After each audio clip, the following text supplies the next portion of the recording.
Islam akhir zaman, yang artinya adalah Islam yang dibawa oleh Nabi Muhammad SAW.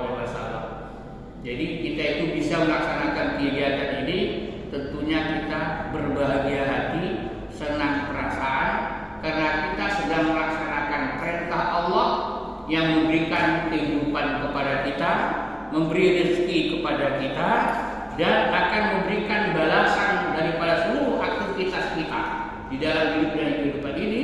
Nanti di akhirat sesudah kita semua kembali kepadanya, karena siapapun manusia tidak akan bisa mengelak, semuanya akan kembali kepada Allah Subhanahu wa Ta'ala.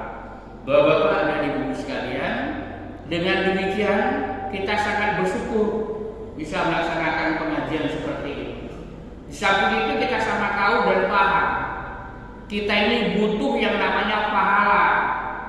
Sementara duduk di majelis ilmu seperti ini, Rasulullah mengatakan fadilahnya atau pahalanya itu lebih dari 100 rakaat sholat sunnah. Itu besar sekali. Jadi kalau ada kita yang malas-malas menghadiri pengajian, ini gimana? Sementara ilmu sangat kita perlukan, sementara pahala sangat kita perlukan. Mungkin di dunia tidak begitu kita perlukan, tidak nampak manfaatnya dari pahala itu. Tapi kalau di akhirat, pahala itulah yang the first class-nya, yang nomor 1 diperlukan. Sehingga Allah mengatakan barang siapa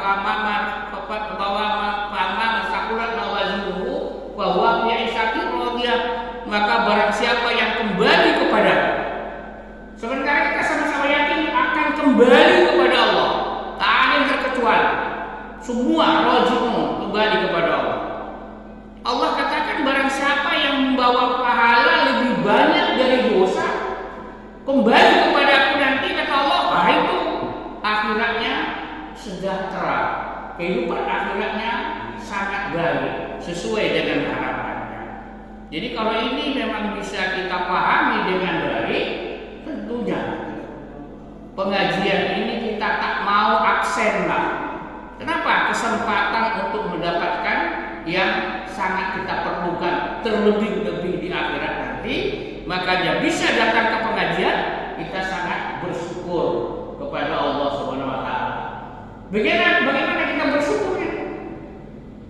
Bersyukurnya kita adalah di samping kita bil lisan dengan ucapan alhamdulillah, seperti saya tadi datang kemari di Simpang 4 karena hujan lumayan, saya pakai mantel sampai kemarin.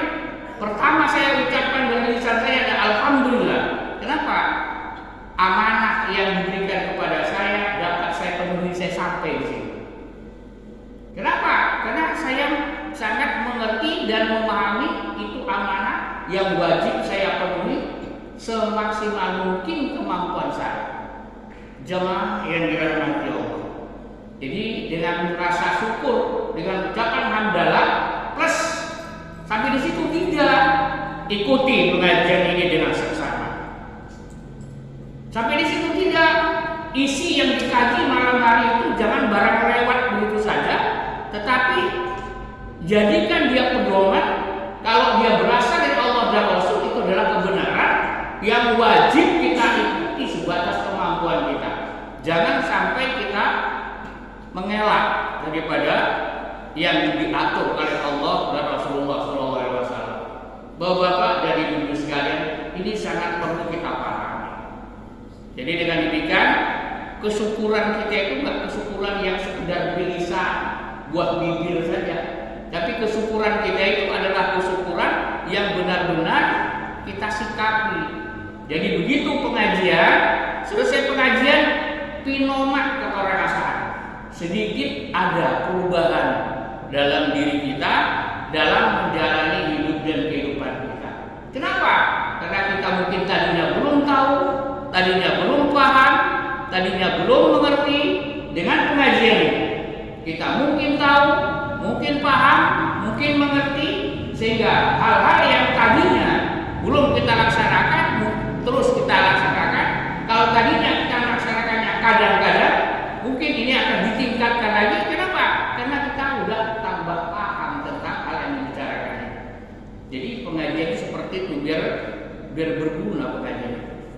Bapak-bapak dan ibu sekalian, selawat dan salam kepada Rasulullah Shallallahu Alaihi Wasallam.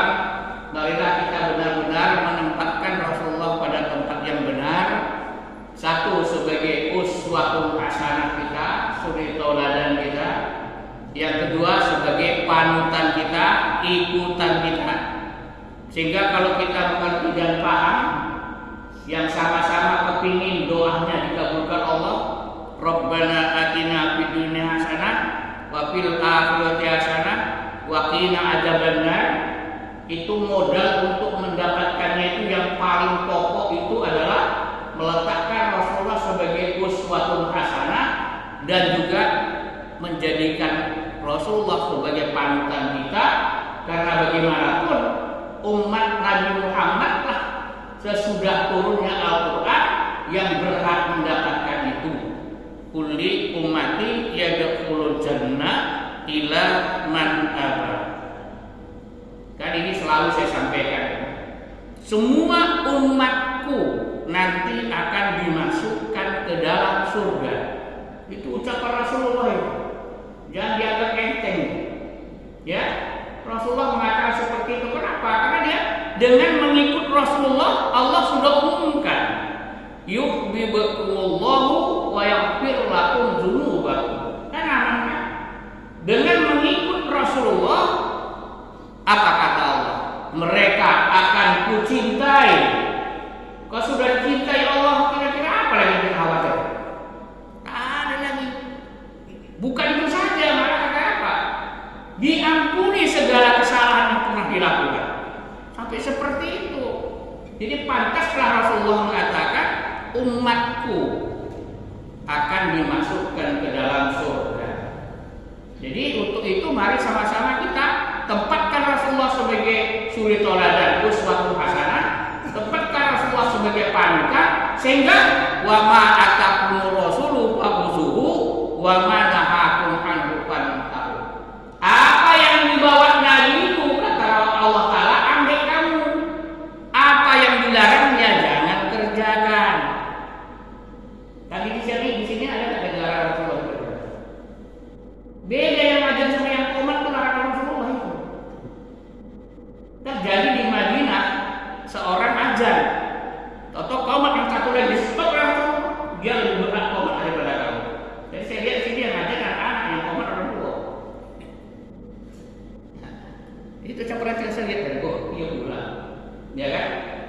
Tapi karena nggak masjid ini dan masjid ini khusus, serang banyak, terserang aku contoh aku pengen. Kenapa? Karena bapak mengamanahkan pemimpin daerah, termasuk saya di dalam tanggung jawab moral itu. Saya kira di sini enggak, saya tengok aja pukul, ya. Jadi bapak ada diusik aja, ya. Allah katakan yang dibawa Nabi itu ambil, apa yang dibawa Rasulullah? Quran. Nah dilarangnya jangan korjokan. Ya, ada yang hal-hal yang jelas-jelas dilarang Rasulullah. Ibu-ibu, yang ibu-ibu selalu langgar larangan Rasulullah. Bakombur, udah awak ini ngopang, bakombur awak berdua.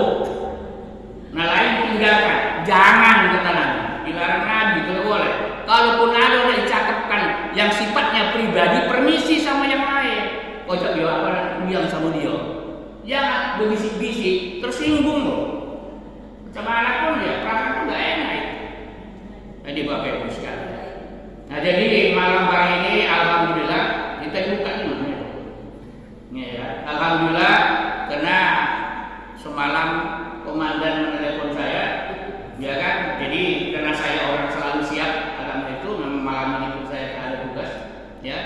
Alhamdulillah dengan izin Allah kita sampai kita ketemu, yang mana sudah masuk bulan Dzulqa'dah, sudah lewat Syawal.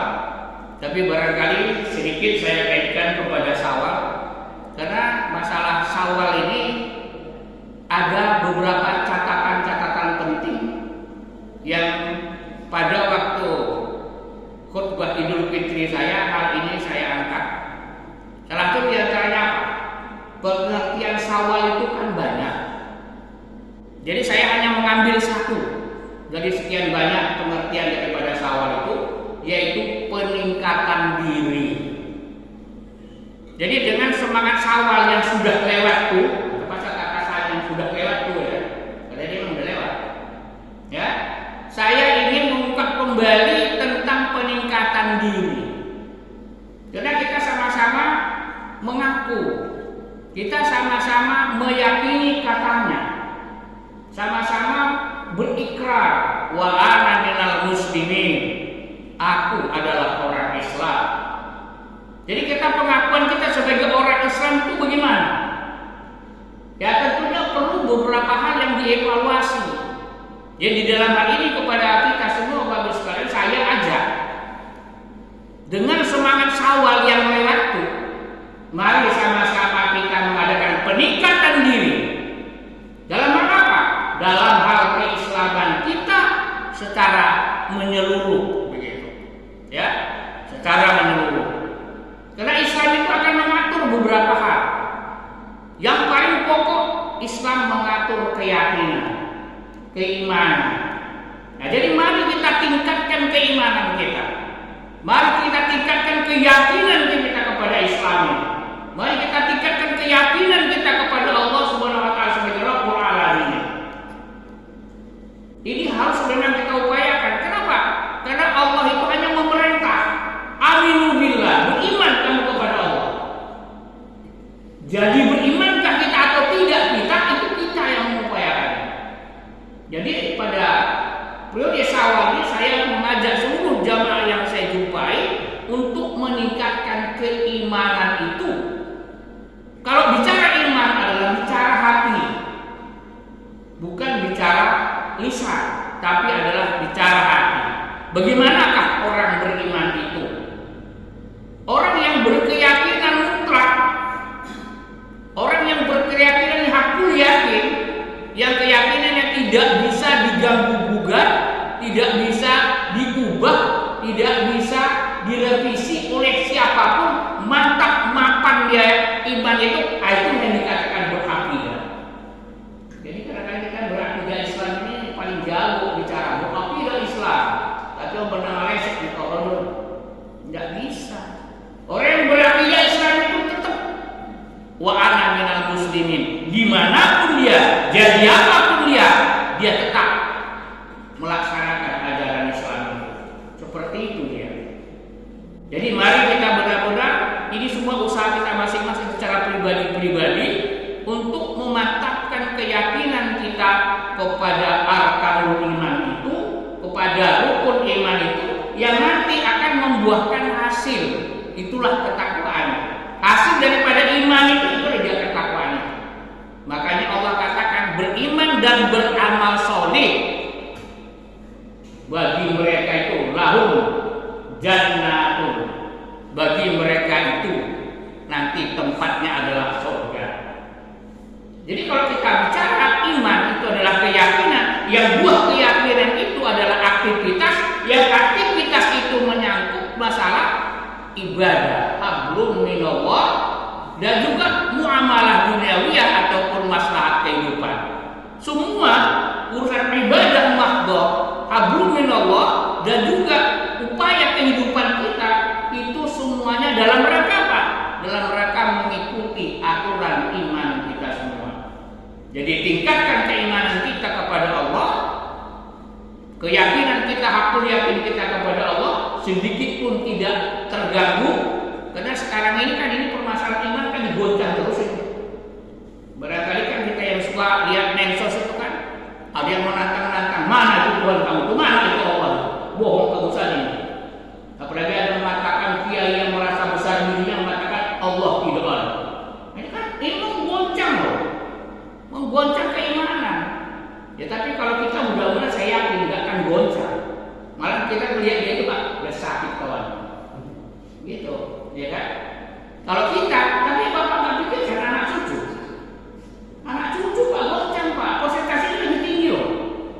Atau satu cucunya 15.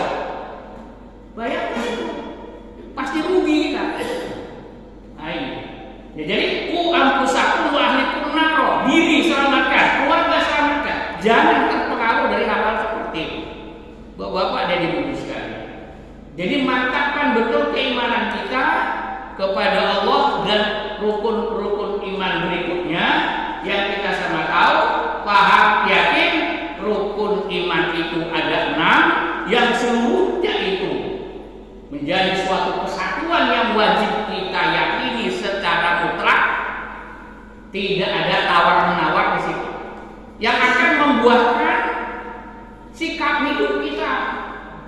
Dengan iman dan keyakinan kita kepada Allah, kita akan menempatkan diri sebagai apa? Sebagai kapasitas kita adalah sebagai hamba Allah, kita tempatkan diri kita sebagai hamba. Tugas hamba itu apa? Mengabdi. Wa ma khalaqtul jinna wal insa illa liya'budun. Tidak aku jadikan jin dan manusia itu, kata Allah, kecuali untuk beribadah. Jadi kita itu tugas kita mengabdi kepada Allah. Makanya seluruh apapun yang kita kerjakan tujuannya tetap Allah, nggak yang lain dia. Ya, inna sholati wa nusuki wa mahyaya wa mamati lillahi rabbil alamin. Semua yang aktivitas kita itu tujuannya tetap adalah satu, lillahi rabbil alamin. Ini Pak dibicarakan enak ini, yang coba karena mencakapkannya, memorjokannya, apa yang kita coba? Tapi kita tampilkan dalam peningkatan diri, dalam peningkatan iman, dalam peningkatan keislaman kita ini. Ingat, seluruh aktivitas kita itu adalah aktivitas Islami. Harus seperti itu. Karena bagaimanapun kita diperintah Allah, udkhulu fis-silmi kafah. Masuklah kamu ke dalam Islam itu secara menyeluruh. Bukan sholatnya saja Islam, ya, bertetangga tidak, tak boleh, ya. Sholatnya Islam, hajinya Islam, dagangnya tidak, tak begitu, ya. Islam secara menyeluruh. Kenapa? Karena Islam itu telah mengatur seluruh urusan kehidupan manusia, dunia dan akhirat. Bapak-bapak dan ibu sekalian, ini yang sangat perlu jadi perhatian kita. Karena tujuan kita jelas, kemauan kita jelas. Kita maunya selamat dunia akhirat.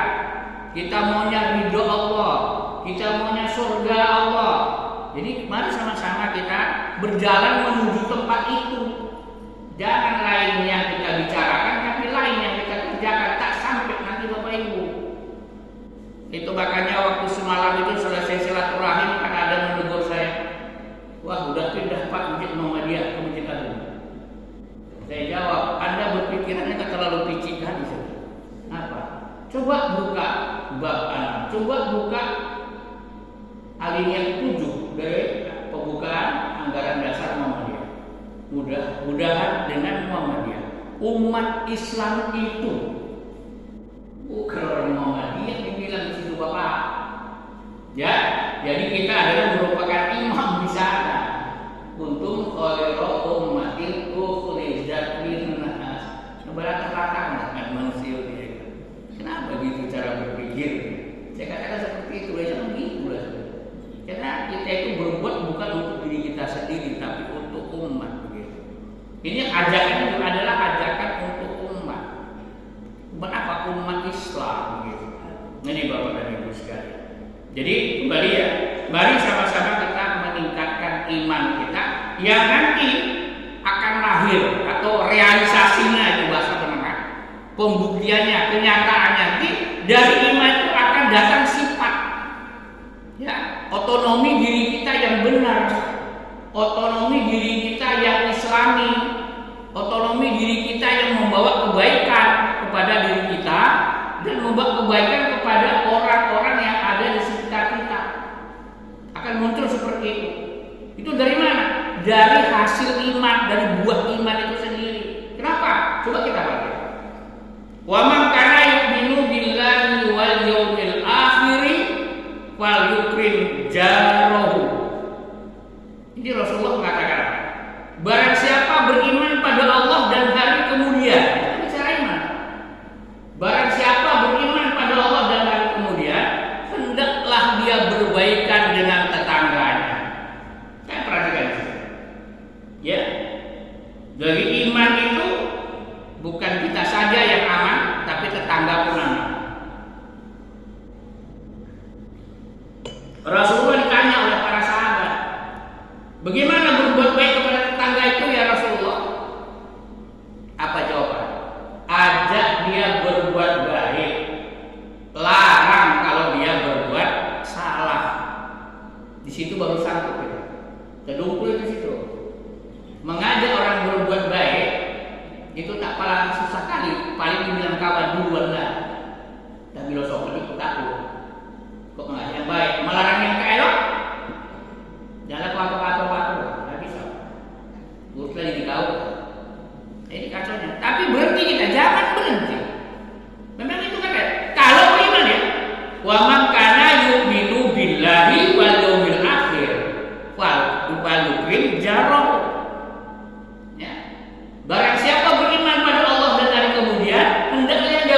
ikut pula dia. Aku pun kedua waktu itu bayar. Itu di kampung kami. Mana tahu di sini tak jauh berbeda. Ya, jadi Bapak Ibu sekalian, begitukah Islam? Tidak. Tetangga, ajak berbuat baik.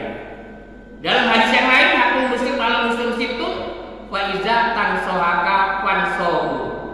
Kalau orang sudah lari daripada jalan yang benar, perlu dinasihati. Ya, nasihati dia. Ya, memang itu harus dilakukan dan berbahagia melakukan itu. Saya barusan ada seorang imam kebetulan masih muda.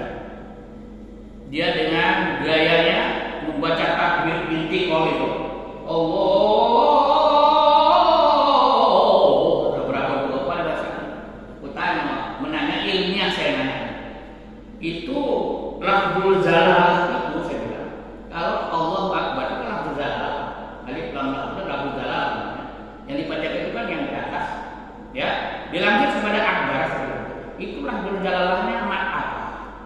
Mak ilmunya apa? Maaf ya. Mak asli. Mak asli itu atau mak tobi itu panjangnya berapa harap? 2. Anda tadi buat berapa? 12. Kebanyakan itu kan. Tadi mungkin sekalian. Tapi tadi itu kenapa? Bukan mengatakan saya itu orang paten kali imannya, tapi karena ini tadi. Ya, karena ini tadi. Yang pertama dia perlu nasihat karena dia keliru. Kita tahu, jangan biarkan. Jadi tadi betul saya berkatakan karena itu di sini tadi. Kalau saya tegur langsung, bisa saya ketok. Mau saya itu Pak? Pernah saya di mutiara saya ketok. Tuh, nggak ada hak Anda. Ada dia apa? Pulau Tanjung. Ya, wah saya ketok. Ketok. Sudah, nggak ada hak Anda. Ya, komen ya, komen. Yang ada. Kecuali yang ada bilang, kemana dibogi kan? Lepas saja. Lari dia kemana? Dan akan apa lagi? Itu namanya apa? Dalam buku fikih, darurat. Kalau sudah darurat, datang rukshoh. Itunya, mengkajinya. Kalau dikaji jelas dia. Kenapa? Darurat. Karena darurat, datanglah rukshoh. Tuh. Jadi ya, itu kajiannya harus ada. Itu maka mengaji dirajin. Mengaji dirajin. Nah, kemudian itu dikaji, jangan dibiarkan saja, harus dikerjakan. Nah, jadi Bapak Ibu sekalian, kembali kepada rukun iman tadi akan membuahkan sikap. Di antara tadi, udah gitu orang-orang yang kita perhatikan, orang-orang yang beriman itu tak sembarang cakap, bahkan begitu kan orang beriman. Coba ini berlatih kita Bapak Ibu, berlatih hidup orang beriman. Fakul khairun aw yasmut. Jangan mau dapat cakap saja salah, tak mau untuk berbuat cakap dua. Nah itu. Kenapa? Karena kata Rasulullah, kita tadi mengambil tempat sebagai orang beriman. Kata Rasulullah orang beriman itu yang bagus dia mau membicarakannya daripada membicarakan yang tak bagus elok dia. Itu konsekuensi beragama. Berbicara orang beriman. Nah, jadi kalau kita imannya mantap, ini sikap hidup pasti seperti ini. Maka biasanya orang beriman itu memang tak terlalu hobi banyak bicara. Kalau yang tidak bermanfaat, dia biasanya agak menghindar. Ya, kita ini barangkali kok terlalu steril kali mungkin tak bisa, tapi sekurang-kurangnya tak parah kali. Ya, kita jaga. Nah, seloroh Pak, ya seloroh yang batas-batas wajar lah. Ya, jangan sehingga selorohnya tiga goni. Ada kan kebenarannya sedompet, kan nggak sebanding dia. Ya, ini Bapak Ibu sekalian. Jadi mari sama-sama kita mantapkan keimanan kita. Berikutnya Bapak dan Saudara sekalian, masih lama masih panjang. Saya ini kadang jam sana apa jam sini yang betul, saya pun agak sulit.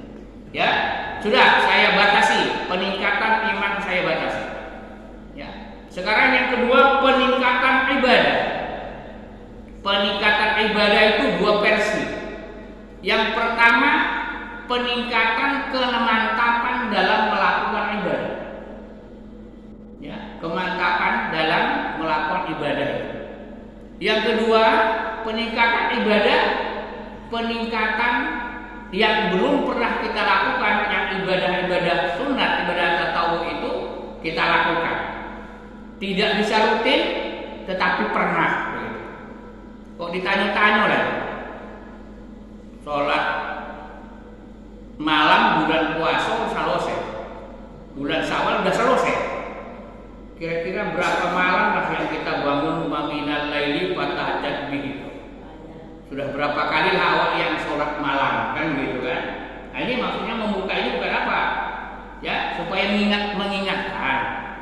Nah, jadi mari sama-sama kita, ya, sekurang-kurangnya tetap kita punya niat dan upaya. Tidak bisa tiap malam, mungkin 2 malam sekali, mungkin seminggu sekali, tapi setiap bulannya itu dalam peningkatan ibadah, setiap bulannya itu upayakanlah kita ada sholat malam, sholat duha, ibu-ibu, peningkatan ibadah, ya. Kalau selama hari ini ibu-ibu sholat duhanya tak pernah dipernahkan lah. Sholat duhanya sebulan belum tentu sekali, tambahlah dalam rangka peningkatan ibadah kita. Ya.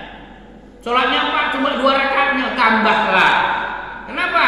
Karena sholat duha itu paling sedikit 2, paling banyak 8. Kan begitu, terutama ibu-ibu ini, kalau kita ini pergi usaha, suami-suami pergi bekerja, pergi berusaha, salah satu tugas istri itu dalam rangka beribadah kepada Allah plus dia mendoakan suaminya. Ya Allah, lindungilah suamiku dari hal-hal yang tidak baik. Bukalah jalan dia mencari rezeki. Kalau rezekinya masih di atas langit, ya Allah turunkanlah. Kalau masih di dasar bumi, munculkanlah ke permukaan. Kalau masih sulit, permudahlah. Intinya, ya. Nah, baru diselipkan di tengah-tengahnya doa itu, udah minta rezeki, minta semua supaya lancar suami. Ya, tundukkanlah pandangan lakiku daripada perempuan lain. Itu hak ibu itu. Ibu nggak pernah mendoakan suami jangan mau diperni janda, tapi begitu diperni ibu poning. Ibu tak mau mendoakan dia supaya jangan diperni janda. Ya, ini kalau sekarang ini Bapak Ibu sekalian, cinta 100% itu nggak ada, karena banyak saingan. Adam dan Hawa iyalah cinta 100% dan cuma satu. Kemarin dikasihkannya, ya kan? Kok sekarang ini usah cerita lah, jujur lah, jangan ada dusta di antara kita. Iya. Nah, cuma ibu kan punya kewajiban dan punya hak ya untuk mohon sama Allah, ya Allah, tundukkanlah pandangan lakiku pada perempuan lain. Itu manusiawi Bu, nggak pantang itu Bu. Ya, minta rezeki, ya, minta apa usaha suami supaya lancar. Nah, masukkan juga itu. Tundukkanlah pandangan lakiku kepada perempuan lain, jangan sampai dia terpengaruh. Akulah bininya yang harus disayanginya sampai mati. Itu hak kita kok Bu, boleh, bukan dilarang itu. Boleh itu, ya. Nah ini bapak-bapak dan ibu sekalian, tingkatkan ibadah. Kenapa? Karena kita manusia ini, kita hamba ini, kita manusia ini kan 2 yang harus kita usaha. Apa itu? Usaha dengan aktivitas ikhtiar kita. Yang kedua doa. Itu upaya kita untuk mendapatkan. Kita harus berusaha dan berdoa supaya kita bisa berdoa kan beribadah. Ad-du'a mukul ibadah. Doa itu adalah saripati ibadah. Jadi kalau orang nggak beribadah, macam mana untuk berdoa? Ibadah tidak. Ya, cuma kita kadang-kadang latah Pak, minta doakan sama orang, minta udah beribadah. Itulah awal itu. Doakan aku yo, tak pernah pun. Nah, salah awal itu. Bukan tak boleh minta doakan ya Bu sama orang lain ya Pak, boleh. Cuma yang beribadah lah dia pula. Kenapa? Tanggal hak Pak, tak beribadah berdoa itu tanggal hak. Coba ada lagi, minta sama tanggal, apa yang dapat? Ya, ini karena kita 2 yang harus kita lakukan, ikhtiar dan doa itu, supaya doa kita ini punya jalan, punya ruangan untuk berdoa itu ibadah. tingkatkan ibadah kita. Tadi iman ya, peningkatan iman. Peningkatan ibadah, tingkatkan ibadah kita. Ya, itu tadi saya katakan, kita ambil satu-satu. Ya, tadi saya tunjukkan kalau sholat sunnahnya karena begini, coba tingkatkan. Ya, yang lain-lain juga seperti itu. Nah, kemudian apa lagi? Sholat itu bukanlah rutinitas ritual saja, tetapi sholat itu mempunyai manfaat yang lebih dari itu. Makanya Allah katakan, aqimis sholata, inna sholata tanha 'anil fahsya'i wal munkar. Tegakkanlah sholat, sholat itu akan mencegah kamu dari perbuatan keji dan munkar. Udah sama kita tahu. Tapi timbul pertanyaan, kalau bapak-bapak, ibu-ibu ingat, saya ditanya langsung nih, oleh jamaah pada waktu Akbar Tanjung ketahuan korupsi. Ditanya orang, Pak Jul, iya, itu gimana? Kenapa? Apa nggak sholat ya? Sholat lah, 5 kali turun di ibadah haji. Ya kok gitu? Ya jangan nanya saya. Ya jangan nanya saya. Nah, jadi kita bagaimana? Ya, kita bagaimana? Sholat yang kita laksanakan selama hari ini, mari kita tingkatkan pemahamannya. Jangan terjebak kepada satu rutinitas ritual, tapi di sana ada yang harus kita ambil. Apa itu? Seluruh bacaan sholat kita itu jangan ada yang kita tidak paham. Karena semua bacaan sholat, ucapan kita di dalam sholat itu harus kita sikapi dalam kehidupan sehari-hari. Dalam peningkatan ibadah, rutinitasnya bapak-bapak, jangan pernah Pak sholat tidak di masjid kalau sholat 5 waktu. Karena kata Rasulullah, la sholat li jalimani di masjid. Tidak terhitung sholat seorang laki-laki kalau tak di masjid, selama masjid bisa dia jangkau. Masjid itu banyak apa? Jarak sekian meter, sekian ratus meter udah ada masjid. Ya, jadi nggak ada alasan. Kecuali daerah yang memang banyak sedikit muslimnya, mungkin pahit kan masjid. Misalnya, kenapa? Itu kan nanti ada yang boleh, ada yang bisa. Tetapi kalau seperti kita di sini, sebagai apapun kita, ingat itu. Karena kata Rasulullah, tidak terhitung sholat seseorang laki-laki kalau tidak itu sholat 5 waktu. Kalau tidak di masjid, selama dia bisa menjangkau masjid itu. Jadi yang buat kita nggak bisa menjangkau masjid adalah darurat. Apa itu? Sakit, hujan deras, ya, itu. Jadi jangan nanti Pak begini Pak, karena nanti di hadapan Allah pertama ditanya sholat. Penuh sholatnya aman kan itu. Sedangkan dari penuh sholatnya aja kita tak kena Pak.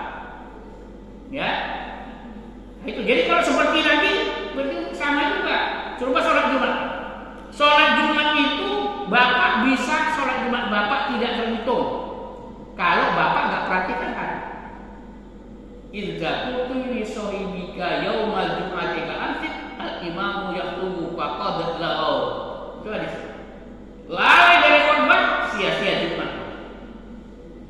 Khatib dipesan jangan panjang-panjang. Ya juga. Jadi sinkron dia Pak. Makanya khatib itu cari bahasa yang mudah dipahami, singkat, ya, padat, ya, dimengerti, ya, dan dengan suara yang lantang. Makanya kalau menunjuk khatib itu yang suaranya lantang, yang suaranya berbisi. Ya, kadang-kadang ini yang kurang dipahami sehingga khatib berbisi, jangan doa. Syukur masih ada mic ya. Jadi Bapak Ibu sekalian. Jadi tingkatkan ibadah. Dalam pertemuan malam hari ini Bapak Ibu, saya anjurkan, saya ajak, mari kita pahami. Saya ulangi, kita pahami bacaan sholat kita dari awal sampai akhir. Satu, pahami. Yang kedua, sikapi. Sudah paham, sikapi.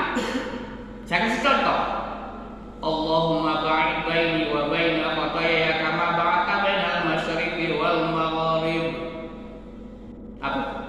Ya Allah, jauhkanlah aku dari kesalahan-kesalahanku sebagaimana jauhnya timur dengan barat. tempat tidur teman-teman. Takkan jumpa. Begitulah kita tak sukanya sama kesalahan. Jadi orang yang sudah mengucapkan itu di hadapan Allah, orang yang sangat benci kepada kesalahan.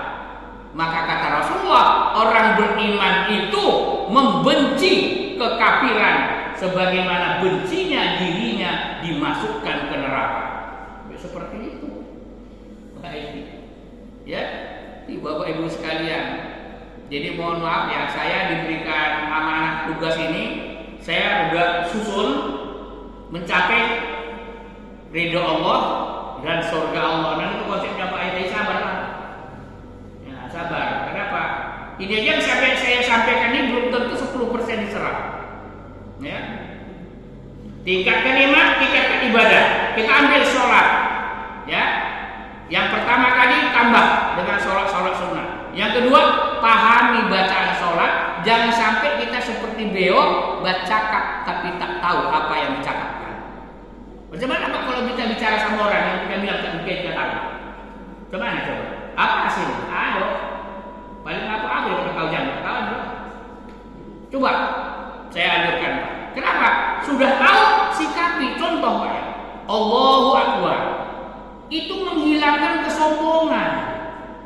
Kalau Allahu Akbar diucapkan mau sholat masih sombong juga, itulah penghayatan sholatnya tak ada, maka tidak tercapai tanpa anil fasai wal munkarnya. Ya, ini Bapak dan Ibu sekalian. Jadi ucapan takbir itu pahami, pengakuan kita secara hakul yakin Allah Maha Besar. Ya, kebesaran itu adalah hak Allah. Kita adalah kecil, jangan sombong. Ingat Rasulullah mengatakan, sebesar zarah kesombongan di hati seorang manusia, usahakan masuk surga, mencium bau surga pun gugur akan. Nah inilah Pak. Apa itu sombong? Kok saya tanya Bu, Ibu tahu sombong Bu? Bu, tahu ya Bu sombong Bu? Nah itu pandai ya Ibu, apa 100. Menolak kebenaran, menganggap remeh yang lain. Ya, 2 hal besar itu. Jadi jangan tolak kebenaran. Menolak kebenaran itu ciri khas orang sombong pertama. Kebenaran itu mana? Al-haqqu min rabbikum faman saa'a yu'min faman saa'a yukfir falyakfur kata Allah. Kebenaran itu berasal dari Tuhan kamu. Mau beriman, ada kafir-kafirlah kata Allah. Kan ini masalah. Ya. Jadi yang benar dari Allah. Kalau sudah dari Allah jangan tolak. Inna makana qaulul mu'minina idza du'u ila Allahi wa rasulihi yahkuma bainahum. Apa? Wa qalu sami'na wa ata'na. Kita ucapan kita kalau sudah aturan dari Allah, aturan dari Rasulullah itu jawaban kita semua sami'na wa ata'na. Kenapa? Karena Allah dan Rasulullah itu wajib ditaati tanpa kompromi. Ya, saya ulang ya. Allah dan Rasul itu wajib ditaati tanpa kompromi, tanpa sami'na wa asolina. Didengar, pikir-pikir dulu. Tidak, mutlak dia. Inilah sikap orang yang mantap imannya. Kalau sudah Allah dan Rasul buat suatu ketetapan, sikapnya hanya 2 saja. Sami'na wa ata'na. Dengar aturan itu, taati. Inilah sikap hidup kita Bapak Ibu sekalian. Yang mengharapkan ridha Allah, yang mengharapkan surga Allah Subhanahu wa taala. Jadi bicara itu eksak Pak, itu pasti. Yang saya sampaikan itu ada suatu hal yang pasti. Kenapa? Yang mengatakan aturan itu adalah yang punya semua. Ya, di dunia Rabbul Alamin, di akhirat Maliki Yaumiddin. Itulah Bapak-bapak dan Ibu sekalian. Jadi yang ketiga, tingkatkan akhlakul karimah kita. Dengan kita sudah mengaji, akhlak kita bagus.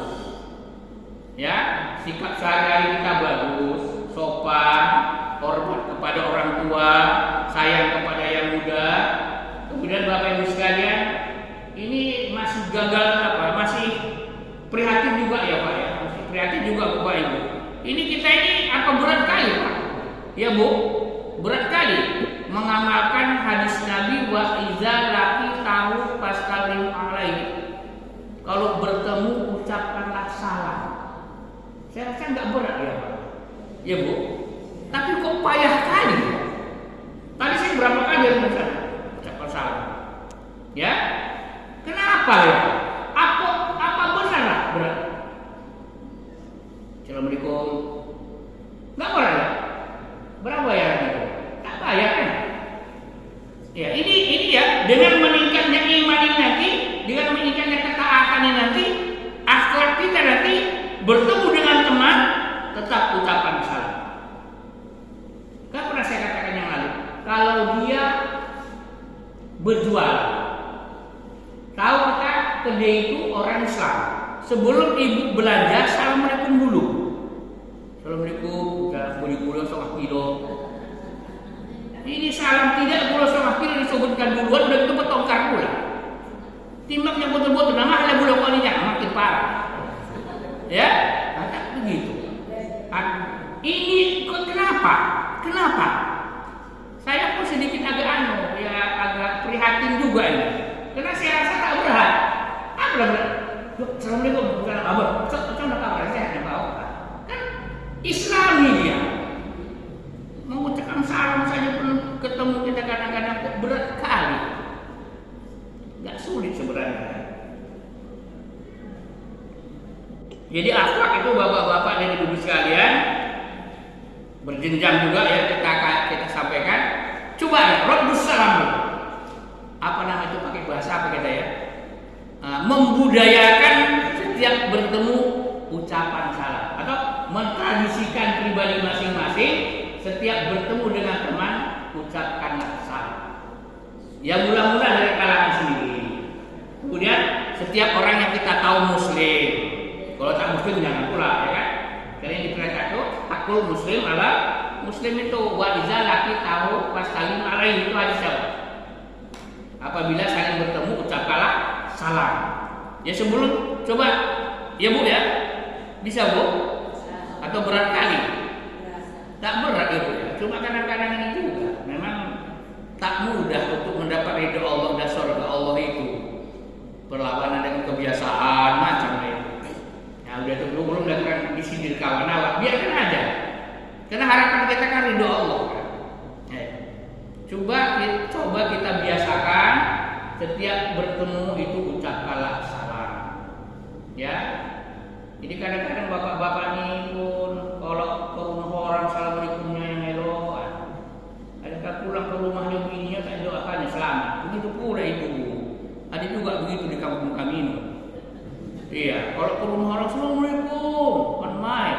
Dia pulang sendiri ke rumahnya, tak assalamualaikum. Dia doakan juga bini orang didoakan. Kadang-kadang pun tak saudara juga. Jangan gitu. Iya kan? Ya, yang nomor satu itu tetap awak punya juga. Macam mana pun bapak doakan bini orang yang bukan bini bapak. Iya kan Bu? Iya, mudah-mudahan lah. Setiap pulang ke rumah doakan anak bini. Assalamualaikum, waalaikumsalam. Akan selamat sejahtera untuk kamu siapa? Anak bini awak. Nah ini. Ya jadi malam hari ini saya sangat menganjurkan Pak supaya kita kok saling ketemu. Jangan ada ucapan lain sebelum ucapan salam. Dalam rangka peningkatan akhlakul karimah ini. Ya. Yang kedua, Bapak Ibu sekalian, saya ada waktu 2 menit lagi. Coba biasakan kita ini semuanya bermanis muka. Karena kita ini orang yang sangat memerlukan pahala. Kata Rasulullah, tabassumuka fi wajhi akhika laka sadaqatun. Bermuka manis di hadapan saudaramu itu pahalanya seperti orang bersedekah. Akhlak yang kedua, satu ucapkan salam ketemu, yang kedua senantiasa bermuka manis kalau ketemu kawan. Ya, nah, barangkali Bapak Ibu sekalian, waktu membatasi kita. Seperti saya katakan tadi, insyaallah ini akan kita teruskan, kita lakukan. Tapi sabar Bapak Ibu. Sudah kita susun itu cara operasional kehidupan Islami kita yang sesuai dengan Al-Quran dan Sunnah Rasulullah Shallallahu Alaihi Wasallam. Demikian saja pada malam hari ini, di mana mungkin ada yang kurang berkenan di hati, bahasa saya yang kurang tepat, saya mohon maaf. Sampai ketemu lagi di lain saat dalam